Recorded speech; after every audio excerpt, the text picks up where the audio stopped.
All right, guys, we finally made it to the end of the Wishmaster films. This is the fourth Wishmaster film. Um, the subtitle is The Prophecy Fulfilled. And again, I have watched this on Vestron's four collection of the Wishmaster movies, which is a great set. Definitely recommend it. Vestron Video has always got. I don't have all of them, but I have. I'd say I've got five of them of this collection, and I want to get more. I've got Chopping Mall, Return of the Living Dead 3, Slaughter High, and Shivers, and those are all pretty good recommendations, I think, for to get on Vestron. That since those are the only ones I have, like I said, I watched Wishmaster 4 from this collection for the first time. Wishmaster 4 is about the djinn takes over a realtor, and the realtor tries to get this girl to grant wishes, and of course it's Wishmaster. He does crazy shit, and like people have to get killed.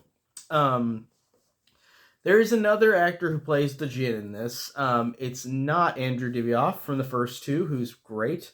Um, and I'll say this: I think that the actor in this is better than the actor in three. I like the actor more who plays the djinn than in three. Like the personality of the djinn, I liked him more in this. Um, this one really, in terms of plot, there's really nothing to say. Like it's the same movie as the other ones. Um, there's some cool deaths though. There is a scene where the djinn is talking to the main girl, and he's telling her like, "I'll get you this resume, get a guy to sign this for you." And then he goes on the phone, talks to this guy on the other line, and he says all this stuff where like the guy on the other line starts doing dangerous stuff to himself. Like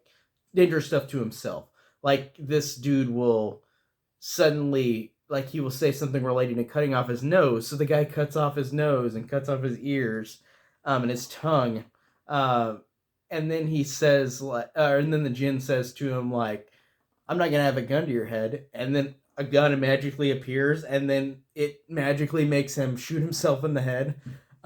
It was pretty funny. I actually thought that was a really interesting, funny scene in the movie. That's actually my favorite scene of the movie. Um, there's a scene where this girl wishes for killer sex, and she just, while fully clothed, is slammed into a wall and just starts moaning, but then like starts screaming because it's so overwhelming, and it kills her. And it's like, that was kind of funny. Um, and besides that, the other deaths are really not memorable at all. Um, I'll say this: I thought that it was interesting in this that the djinn starts gaining some kind of feelings for somebody, because he gains kind of a likeness for the main girl, where like he's like, "Do you accept me for who I am and what I am?" And I thought that was kind of interesting where they were going with that route. Um, but still, the movie's pretty bad. Like it's got some okay fun moments like those that I mentioned.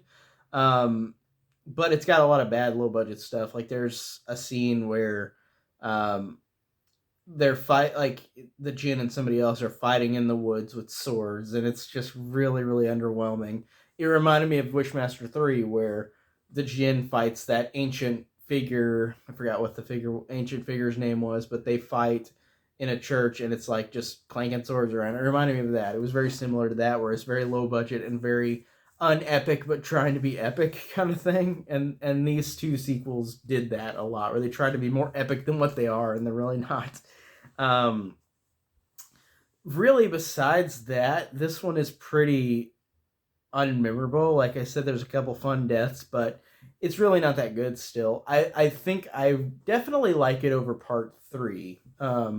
Just slightly. Like part three I thought was the worst. This one at least had a couple more fun deaths like to it. Like I thought that they were more interesting overall. And I like the actor who played the djinn more in this one than part three. Even though it's still no Andrew Divoff, it's still not him. He's still the best, obviously. And it sucks that he wasn't in any of the in three or four. Like it sucks that he was not. I don't know if he wasn't asked or not brought in. Like I don't know what the deal was. Why he was not in Wishmaster 3 and 4.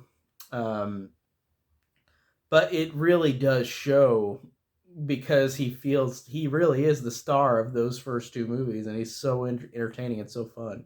And again, a little effort went in this one more. I felt like with the actor who played the new version of the Jinn, like I liked him more than the last one in 3, but it still isn't that great of a movie. It's still pretty lame. Like it's got some fun moments to it, but few and far between. Like I do think some of the deaths are funny. I do think the actor who played the Jinn was a little better than the last one, but if I really had to say much else, there's really not much else to say about it. Like it's totally whatever. Um, didn't hate it, but it's not that good. Definitely not the worst sequel ever. Like it's definitely not. It's fine. Um, but whatever.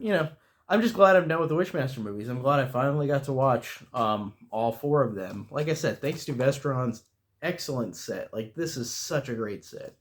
Really, really love it. So yeah, glad I finished reviewing the Wishmaster series.